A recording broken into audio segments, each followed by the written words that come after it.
Hello guys, good morning all of you. Welcome to my YouTube channel Ishita Baby Blog.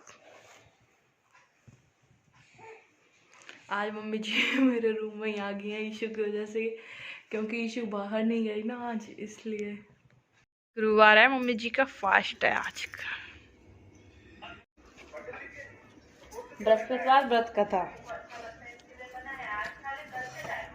प्राचीन समय की बात है। भारत में एक राजा राज करता था। वह बड़ा प्रतापी तथा दानी था। वह नित्य प्रति मंदिर में भगवान के दर्शन करने जाता। वह ब्राह्मण और गुरु की सेवा किया करता। उसके द्वार से कोई भी याचक निराश होकर नहीं लौटता था। वह प्रत्येक गुरुवार को व्रत रखता एवं पूजन करता था। हर दिन गरीबों की सहायता करता, परंतु यह सब बातें उसकी रानी को अच्छी नहीं लगती थी। वह न व्रत करती और न किसी को एक भी पैसा दान में देती। वह राजा से भी ऐसा करने को मना किया करती थी। एक समय की बात है कि राजा शिकार खेलने वन को चले गए। घर पर रानी दासी अकेली थी। उस समय गुरु बृहस्पति साधु का रूप धारण कर राजा के दरवाजे पर भिक्षा मांगने आए। साधु ने रानी से भिक्षा मांगी तो वह कहने लगी, हे साधु महाराज, मैं इस दान पुण्य से तंग आ गई हूँ। इस कार्य के लिए तो मेरे पतिदेव ही बहुत हैं। अब आप ऐसी कृपा करें कि सारा धन नष्ट हो जाए तथा मैं आराम से रह सकूं। साधु रूपी बृहस्पति देव ने कहा, हे देवी, तुम बड़ी विचित्र हो। संतान और धन से कोई दुखी नहीं होता, इसको सभी चाहते हैं। पापी भी पुत्र और धन की इच्छा करता है। अगर तुम्हारे पास धन अधिक है तो भूखे मनुष्यों को भोजन कराओ, प्याऊ लगवाओ, ब्राह्मणों को दान दो, धर्मशालाएं बनवाओ, कुआ, तालाब, बावड़ी, बाग, बगीचे आदि का निर्माण कराओ तथा निर्धनों की कुंवारी कन्याओं का विवाह कराओ। साथ ही यज्ञ आदि करो। इस प्रकार के कर्मों से आपके कुल का और आपका नाम परलोक में भी सार्थक होगा एवं तुम्हें भी स्वर्ग की प्राप्ति होगी। परंतु रानी साधु की इन बातों से खुश नहीं हुई। उसने कहा, हे साधु महाराज, मुझे ऐसे धन की आवश्यकता नहीं है जिसको मैं अन्य लोगों को दान देती फिरूं तथा जिसको रखने में और संभालने में मेरा पूरा समय नष्ट हो जाए। साधु ने कहा, हे देवी, यदि तुम्हारी ऐसी ही इच्छा है तो जैसा मैं कहूँ तुम वैसा ही करना। बृहस्पतिवार के दिन घर आंगन को गोबर से लीपना, अपने केशों को पीली मिट्टी से धोना, केशों को धोते समय स्नान करना, राजा से कहना वह हजामत करवाए, भोजन में मांस मदिरा खाना, कपड़े धोबी के यहाँ धुलने देना। इस प्रकार 7 बृहस्पतिवार करने से तुम्हारा सारा धन नष्ट हो जाएगा।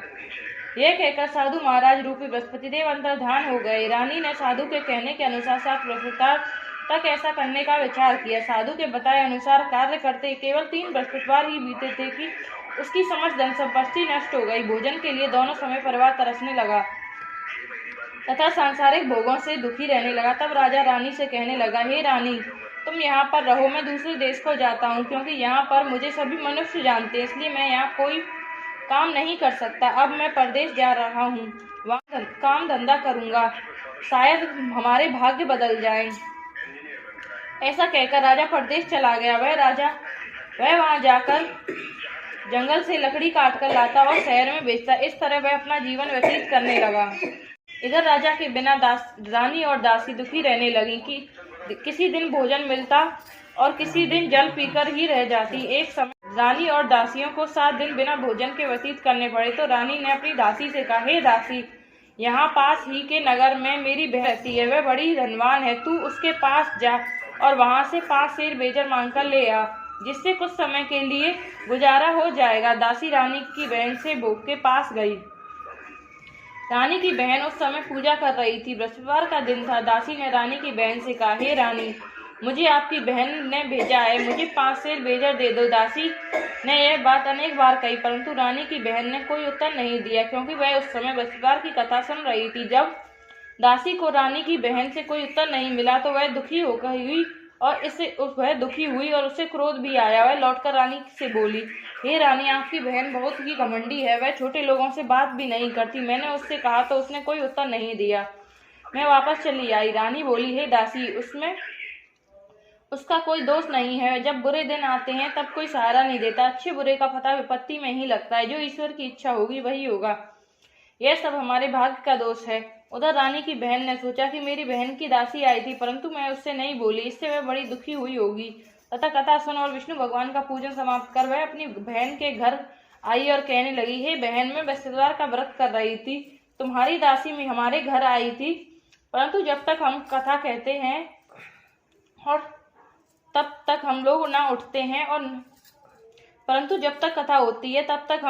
उठते हैं और न बोलते हैं, इसलिए मैं नहीं बोली। कहो दासी क्यों गई थी? रानी बोली, बहन हमारे घर अनाज नहीं था। वैसे तुमसे कोई बात छिपी नहीं है, इस कारण मैंने दासी को तुम्हारे पास 5 सेर बेजा लेने के लिए भेजा। रानी की बहन बोली, बहन देखो, बृहस्पति भगवान सबकी मनोकामना पूर्ण करते हैं। देखो शायद तुम्हारे घर में ही अनाज रखा हो। यह सुनकर दासी घर के अंदर गई तो वहां उसे एक घड़ा बेजर का भरा मिला। उसे बड़ी हैरानी हुई, क्योंकि उसने एक एक बर्तन देख लिया था। उसने बाहर आकर रानी को बताया। दासी अपनी रानी से कहने लगी, हे रानी देखो, वैसे हमको जब अन्न नहीं मिलता तो हम रोज ही व्रत करते हैं। अगर इनसे इस व्रत की विधि और कथा पूछ ली जाए तो उसे हम भी कर लिया करेंगे। दासी के कहने पर रानी ने अपनी बहन से बृहस्पतिवार व्रत के बारे में पूछा। उसकी बहन ने बताया, हे रानी बहन, बृहस्पतिवार को सूर्योदय से पूर्व उठकर स्नान करके बृहस्पतिवार का व्रत करना, लेकिन उस दिन सिर नहीं धोना चाहिए। बृहस्पतिवार के व्रत में चने की दाल और मुनक्कों से विष्णु भगवान का केले के वृक्ष की जड़ में से पूजन करें तथा दीपक जलाएं। उस दिन एक ही समय भोजन करें। भोजन पीले खाद्य पदार्थ का करें तथा कथा सुनें। इस प्रकार करने से गुरु भगवान प्रसन्न होते हैं, अन्न पुत्र और धन देते हैं। इस तरह व्रत और पूजन की विधि बताकर रानी की बहन अपने घर लौट गई।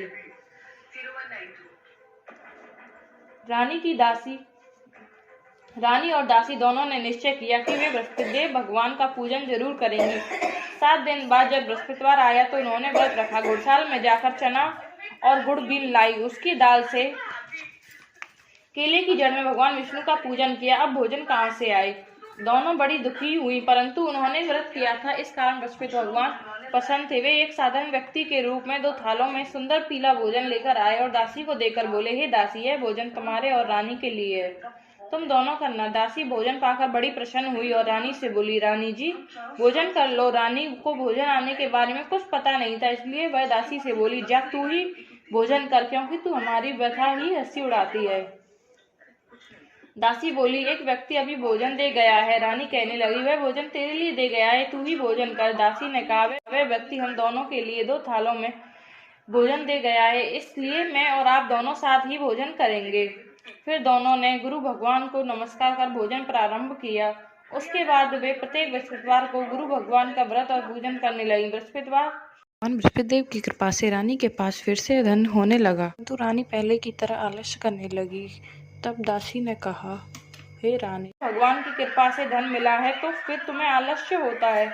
बड़ी मुसीबतों के बाद हमने यह धन पाया है, इसलिए हमें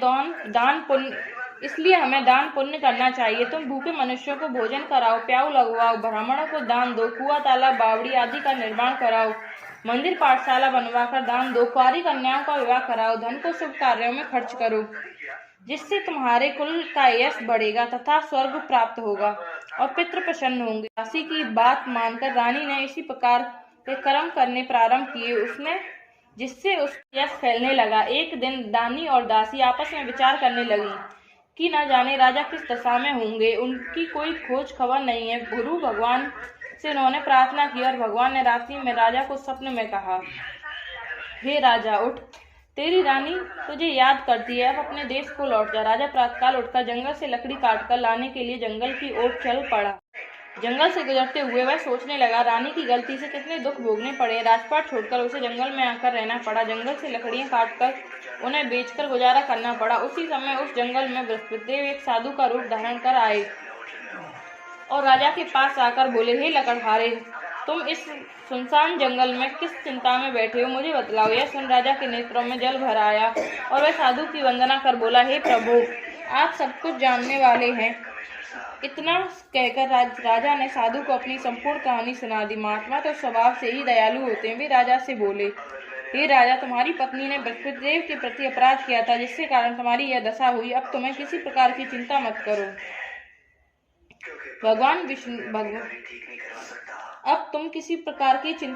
भगवान तुम्हें पहले से अधिक धन देंगे। देखो, तुम्हारी पत्नी ने बृहस्पतिवार का व्रत करना प्रारंभ कर दिया। अब तुम भी बृहस्पतिवार का व्रत करके चने की दाल व गुड़ और जल को लोटे में भरकर केले के पत्ते से भगवान विष्णु का पूजन करो। फिर कथा कहो या सुनो।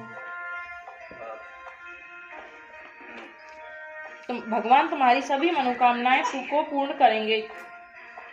साधु को प्रसन्न देखकर राजा बोला, हे प्रभु।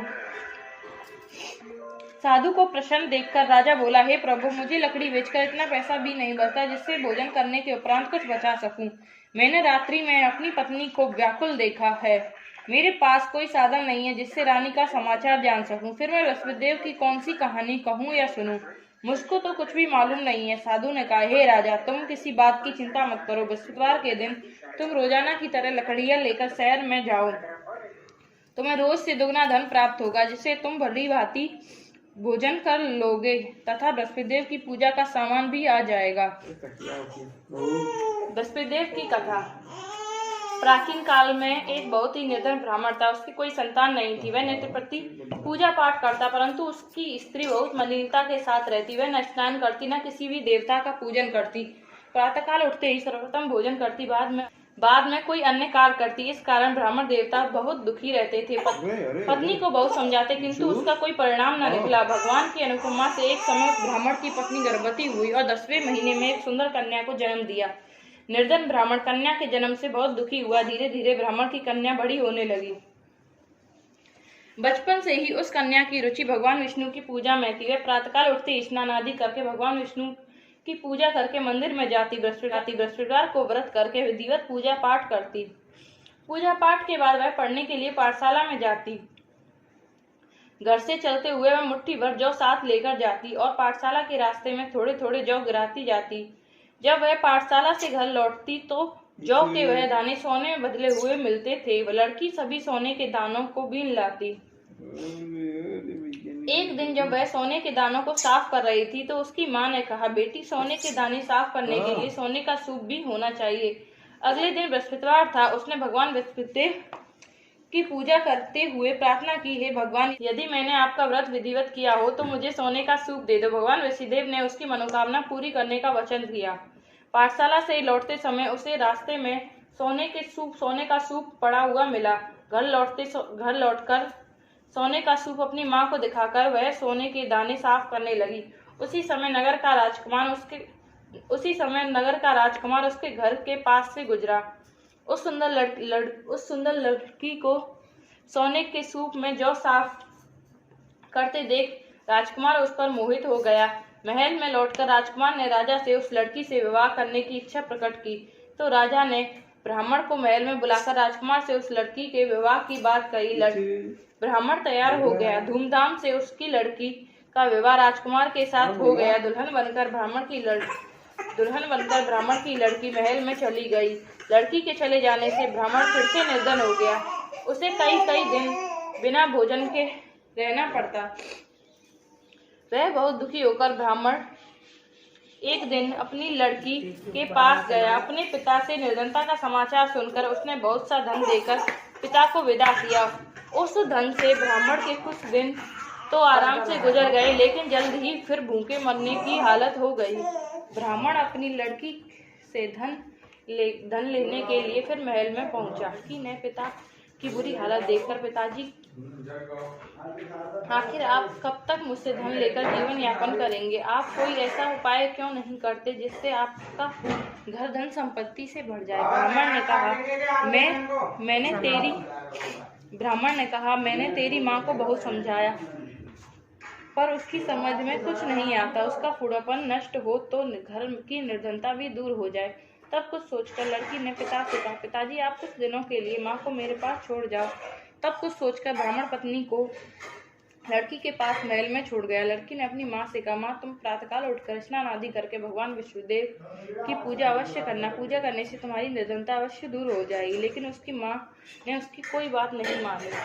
तब क्रोधित होकर लड़की ने अपनी माँ को एक कक्ष में बंद कर दिया। सूर्योदय के समय माँ को उठाकर जबरदस्ती उसे स्नान कराया। फिर मंदिर में ले जाकर भगवान विष्णुदेव की पूजा कराई। और कुछ दिनों तक ऐसा करने से माँ की बुद्धि में परिवर्तन हुआ। वह स्वयं ही बृहस्पतिवार का व्रत रखने लगी। उसके व्रत रखने से ब्राह्मण के घर में भगवान विष्णु की अनुकंपा से घर में धन की वर्षा होने लगी। दोनों पति पत्नी धन संपत्ति पाकर आनंद पूर्वक जीवन यापन करते हुए विष्णुधाम को चले गए। लकड़हारा बने राजा ने उस साधु से भगवान विष्णुदेव की यह कथा सुनकर बृहस्पतिवार का व्रत करके भगवान विष्णु की पूजा की। उस दिन से उसके सभी कलेश दूर हो गए, लेकिन अगले बृहस्पतिवार को कामकाज में अधिक व्यस्त होने के कारण उसने भगवान विष्णुदेव जी का व्रत नहीं किया। भगवान विष्णुदेव लकड़हारा से क्रोधित हो गए और उसे भूल की सजा दी। उस दिन नगर के राजा ने नगर में घोषणा करके सबको सूचित किया, प्रत्येक नागरिक मेरे महल में भोजन करने आए, जो नहीं आएगा उसे अपराधी मानकर भारी दंड दिया जाएगा। लकड़हारा बने राजा ने उस नगर के राजा की घोषणा तो सुनी, लेकिन जंगल से लकड़ी काट कर लाने और उन्हें बेचने में देर हो जाने के कारण वह समय पर महल में भोजन करने नहीं जा सका। अतः राजा के सैनिक लकड़हारे को पकड़कर महल में ले गए। राजा ने उसे महल के एक कक्ष में बैठाकर भोजन कराया। उस कक्ष में एक खूंटी पर रानी का सोने का हार लटका हुआ था। लकड़हारा अकेला उस कक्ष में भोजन कर रहा था। तभी उसने एक आश्चर्यजनक घटना घटित देखी। देखते ही देखते वह खूंटी हार को निगल गई। थोड़ी देर के बाद जब राजा ने हार को गायब देखा तो लकड़हारे को कारावास में डलवा दिया। लकड़हारा मन ही मन अपने भाग को कोसने लगा। तभी उसे जंगल में मिले साधु का स्मरण हो आया। थोड़ी देर में भगवान वसुदेव सन्यासी के रूप में उसके सामने प्रकट हुए और कहा, हे लकड़हारे, तुमने भगवान वसुदेव की पूजा नहीं की, इसी कारण तुम्हें कष्ट हुआ है, लेकिन अब चिंता मत करो। बृहस्पतिवार के दिन कारागार के दरवाजे पर तुम्हें कुछ पैसे पड़े मिलेंगे। उन पैसों से भगवान वसुदेव का व्रत करके उनकी पूजा करो तो तुम्हारी सब दुख नष्ट हो जाएंगे।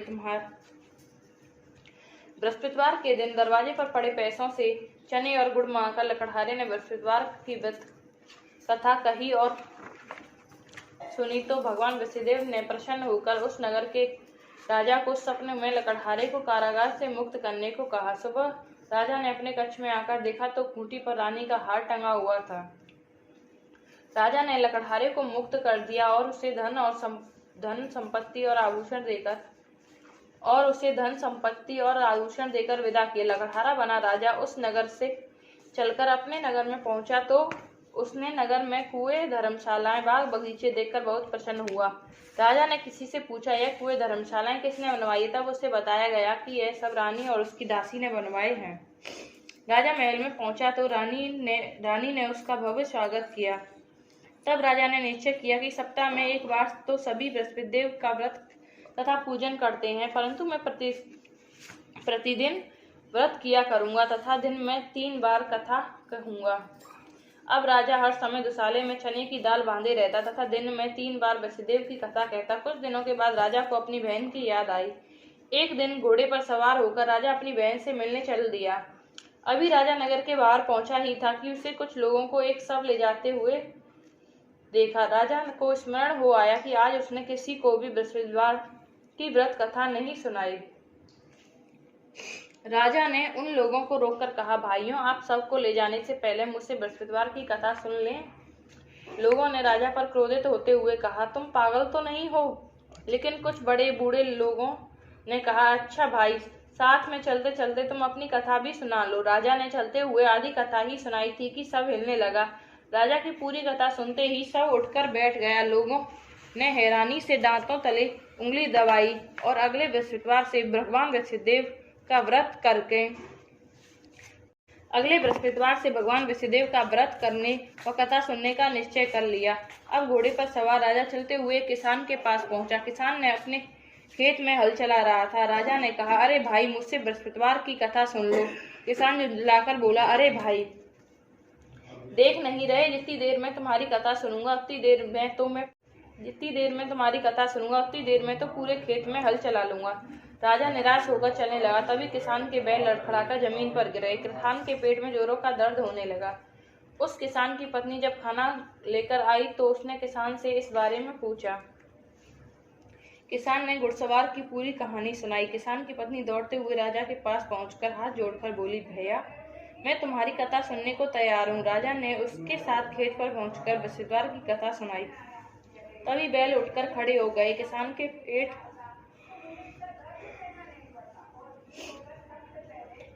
पेट का दर्द भी तुरंत ठीक हो गया। राजा अपनी बहन के घर पहुंचा तो उसकी बहुत आवभगत हुई। अगले दिन सुबह उठकर राजा ने देखा घर के सभी लोग भोजन कर रहे हैं। किसी भूखे को बृहस्पतिवार की कथा सुनाए बिना राजा भोजन नहीं करता था। उसने बहन से कहा, बहन, क्या घर में कोई ऐसा व्यक्ति है जिसने अभी तक भोजन न किया हो? उसकी बहन बोली, भैया, हमारे घर तो क्या, आपको पूरे नगर में कोई ऐसा व्यक्ति नहीं मिलेगा जिसने सुबह सुबह भोजन नहीं किया हो। तब राजा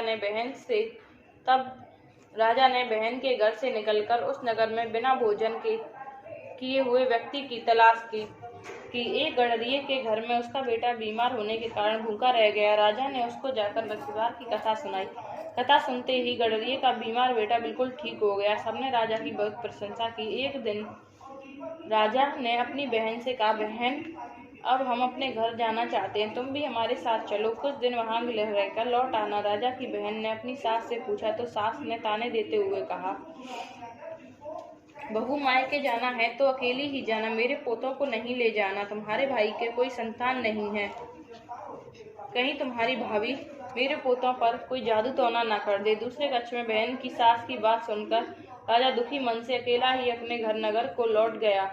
रानी ने राजा से कहा, आप तो अपनी बहन को साथ लाने की बात कहकर गए थे, फिर बहन को साथ क्यों नहीं लाए? तब राजा ने दुखी होते हुए कहा, रानी, हम निसंतान हैं, इसलिए कोई हमारे घर आना पसंद नहीं करता। रानी ने राजा को समझाया, हे प्राणनाथ, हमें बृहस्पति देव ने सब कुछ दिया है, अब भगवान वसुदेव हमें संतान भी अवश्य देंगे। बृहस्पतिवार को विधिवत व्रत करते हुए राजा रानी ने भगवान वसुदेव से संतान के लिए प्रार्थना की। कुछ दिनों के बाद उन्होंने स्वप्न में दर्शन देते हुए कहा, हे राजन, तेरी मनोकामना अवश्य पूरी होगी। एक सप्ताह बाद ही रानी गर्भवती हो गई। 10वें महीने में रानी ने एक सुंदर पुत्र को जन्म दिया। राजा रानी जीवन बृहस्पतिवार का व्रत करते रहे।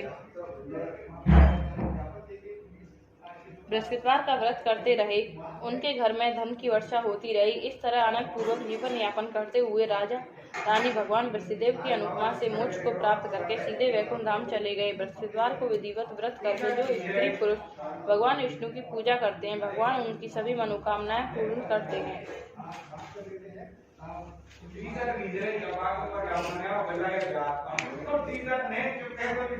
बृहस्पति देव की आरती। ओम जय बृहस्पति देवा, स्वामी जय बृहस्पति देवा, छिन छिन भोग लगाऊं कदली फल मेवा। ओम जय बृहस्पति देवा, तुम पूर्ण परमात्मा, तुम अंतर्यामी, जगत पिता जगदेश्वर, तुम सबके स्वामी। ओम जय बृहस्पति देवा, चरणामृत निज निर्मल, सब पातक हरता, सकल मनोरथ दायक, कृपा करो भरता। ओम जय बृहस्पति देवा, तन मन धन अर्पण कर, जो जन शरण पड़े, प्रभु प्रकट तब हो कर, आकर द्वार खड़े। ओम जय बृहस्पति देवा, दीन दयाल दयानिधि, भक्तन हितकारी, पाप दोष सब हरता, भव बंधन हारी।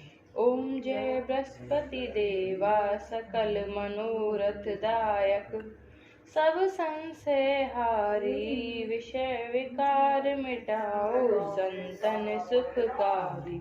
ओम जय बृहस्पति देवा, स्वामी जय बृहस्पति देवा, जो कोई आरती तेरी प्रेम सहित गावे, ज्येष्ठानंद आनंद सब निश्चय पावे।